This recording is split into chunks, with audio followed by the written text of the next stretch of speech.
सभी को मेरा प्यार भरा नमस्कार। सुबह सवेरे में एक बार फिर से आप सभी का हार्दिक स्वागत। आइए दोस्तों, शुरुआत करते हैं आज की प्रमुख खबरों से। नीट व जेईई मेंस नहीं होंगे रद्द। एनटीए अगले हफ्ते तक देश भर में परीक्षाओं का कार्यक्रम जारी करने की तैयारी में। खास जीन के कारण कुछ लोगों में कोरोना के लक्षण नहीं दिखाई देते। ब्रिटिश वैज्ञानिकों ने एसिम्प्टोमेटिक मरीजों के पीछे का पता लगाया।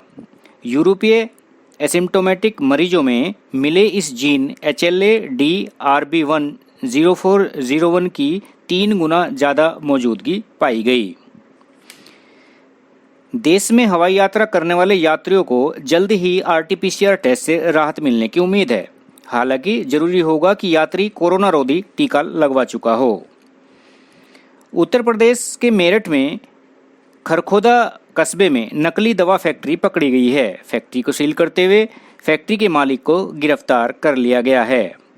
भारतीय जनता पार्टी उत्तर प्रदेश में योगी आदित्यनाथ की सक्रियता और छवि को सकारात्मक मान रही है। प्रशासनिक स्तर पर विश्वास बनाने में योगी जी कामयाब रहे हैं। उत्तर प्रदेश विधानसभा चुनाव योगी आदित्यनाथ के नेतृत्व में ही लड़ा जाएगा।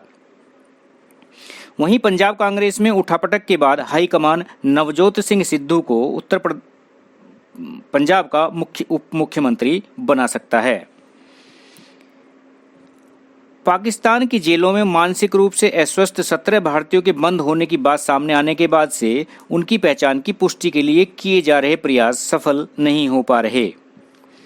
बंगाल में एक और भाजपा की बम से हमला कर हत्या कर दी गई है। वहीं ममता को हराने वाले शुभेंदु व उनके भाई पर चोरी का केस दर्ज किया गया है। बंगाल में गाय व कोयला तस्करी मामले में सीबीआई को एक नई जानकारी मिली है। इस मामले में आरोपित टीएमसी नेता विनय मिश्रा प्रशांत महासागर के एक द्वीप में छुपा हुआ है। पूर्व अमेरिकी राष्ट्रपति डोनाल्ड ट्रंप ने अमेरिका और अन्य देशों से कहा है कि वो कोरोना महामारी से हुए नुकसान के लिए चीन से क्षतिपूर्ति की मांग करें।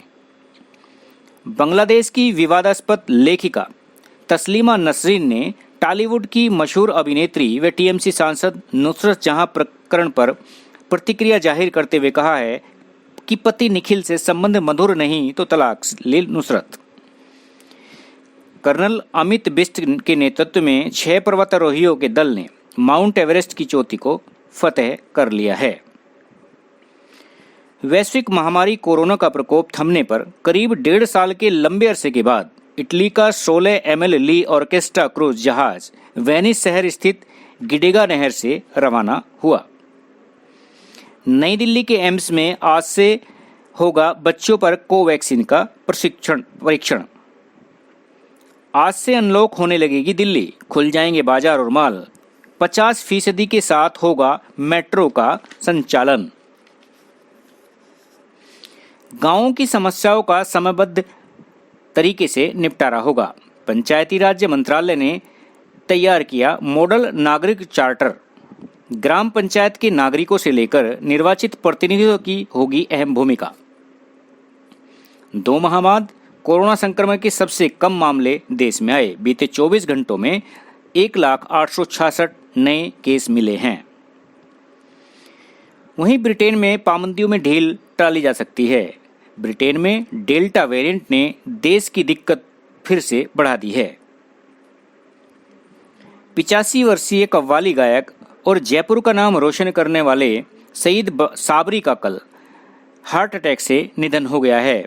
बहुत प्रसिद्ध गाना देर ना हो जाए कहीं देर ना हो जाए सईद साबरी ने ही गाया था। सरकार की महत्वाकांक्षी पुनर्विकास योजना के तहत सेंट्रल विस्टा क्षेत्र में कम से कम 1753 नए पेड़ों का प्रत्यारोपण किया जाएगा। चीन ने भारत से लगी सीमा पर तैनात 90% सैनिक बदल दिए हैं। केंद्र सरकार दिल्ली को अनाज देने के लिए तैयार है। शर्त सिर्फ इतनी है कि दिल्ली सरकार को अधिसूचित कीमत पर अनाज खरीदना होगा। स्विट्जरलैंड के टेनिस खिलाड़ी रोजर फेडरर ने रविवार को यहां अपने स्वास्थ्य कारणों का हवाला देकर फ्रेंच ओपन से हटने का फैसला किया। कारोबार संतुलन की दुनिया कारोबार संतुलन की दिशा में एक बड़ा कदम है ग्लोबल मिनिमम कॉर्पोरेट टैक्स। दुनिया के 7 अमीर देशों America, Britain, Germany, France, Canada, Italy और जापान के समूह G7 में 15% ग्लोबल मिनिमम कॉर्पोरेट टैक्स पर सहमति बनी है। यह कारोबार संतुलन की दिशा में एक बड़ा कदम माना जा रहा है। चारों श्रम संहिताओं को लागू करने के लिए केंद्र सरकार ने कमर कस ली है। 1-2 महीने में लेबर कोड के क्रियान्वयन की दिशा में कदम बढ़ाए जाएंगे। इस संहिता से हाथ में कम वेतन आएगा, वहीं पीएफ हिस्सेदारी बढ़ेगी और मूल वेतन की गणना का तरीका भी बदल जाएगा। इफ्को ने लिक्विड यूरिया का वाणिज्यिक उत्पादन शुरू कर दिया है। उत्तर प्रदेश में बिक्री के लिए पहला कंसाइनमेंट भेजा गया। यूरिया की पारंपरिक थैली से 10% सस्ती पड़ेगी नैनो यूरिया। COI यानी cellular operators association of India ने कहा है कि 5G टेक्नोलॉजी से स्वास्थ्य पर किसी भी प्रतिकूल प्रभाव की चिंता निरर्थक है। शीर्ष 10 में से 7 कंपनियों के बाजार पूंजीकरण में पिछले हफ्ते 1.15 लाख करोड़ रुपए से ज्यादा की वृद्धि हुई है। उत्तर प्रदेश में सत्ता संगठन की अटकलें खारिज। मंत्रिमंडल में विस्तार के संकेत मिल रहे हैं।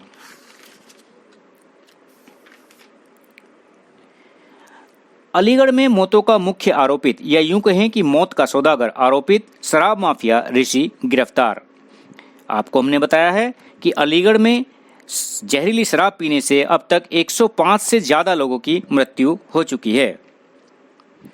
उत्तर प्रदेश में मेरठ सहित सिर्फ 4 शहरों में कोरोना कर्फ्यू। वाराणसी, लखनऊ, गोरखपुर व मेरठ में ही रह गया है कोरोना कर्फ्यू। राम जन्म भूमि की एवज में मुस्लिम पक्ष को दी गई भूमि पर निर्मित होने वाली मस्जिद, hospital, museum, research centre, community kitchen आदि निर्माण के प्रोजेक्ट को 1857 की क्रांति के महान नायक मौलवी अहमद उल्लाह शाह का नाम दिया गया है।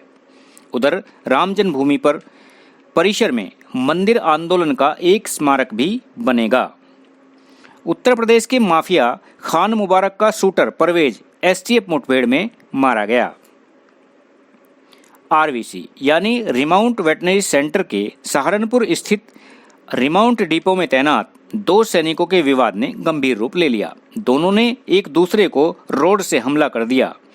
इसमें मुजफ्फरनगर के गांव कुटबी निवासी एक सैनिक गंभीर रूप से घायल हो गया, जिसकी एक आंख की रोशनी भी चली गई। सर्वधर्म प्रार्थना की अपील पर लोग आगे आ रहे हैं। कारवां बढ़ता जा रहा है। बड़ी संख्या में लोग दैनिक जागरण को संपर्क कर रहे हैं। अपनों के स्वास्थ्य के लिए प्रार्थना करेंगे, दिवंगत को श्रद्धांजलि देंगे। मंदिर, गुरुद्वारा, मस्जिद, चर्च में भी होगी प्रार्थना। कोरोना की तीसरी लहर से निपटने को NCR का मेडिकल कॉलेज मेरठ पूरी तरह से तैयार है।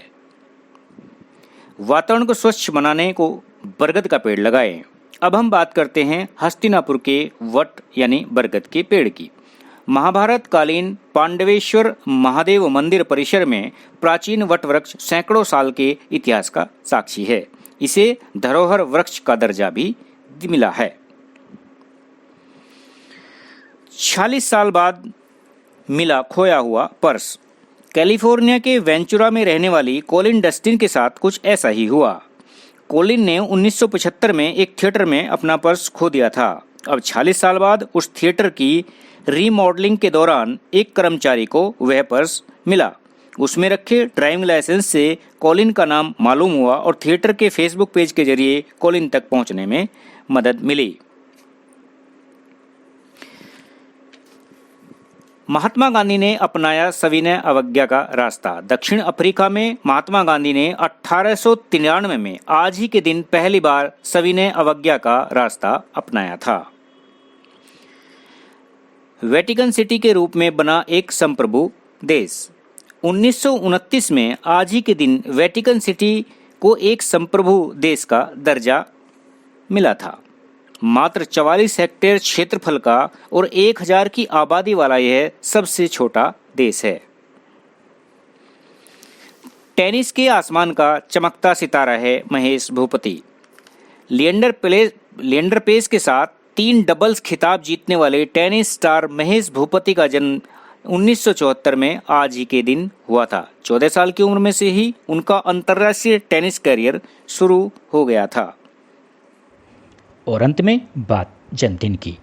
उन सभी दोस्तों एवं उनके प्रियजनों को जिनका आज जन्मदिन है, जन्मदिन की अनेकों मंगल कामनाएं। आज के लिए इतना ही। इसी के साथ ही विदा चाहूँगा। कल फिर मिलेंगे नई खबरों और रोचक जानकारियों के साथ सुबह सवेरे में। नमस्कार, आपका दिन शुभ हो।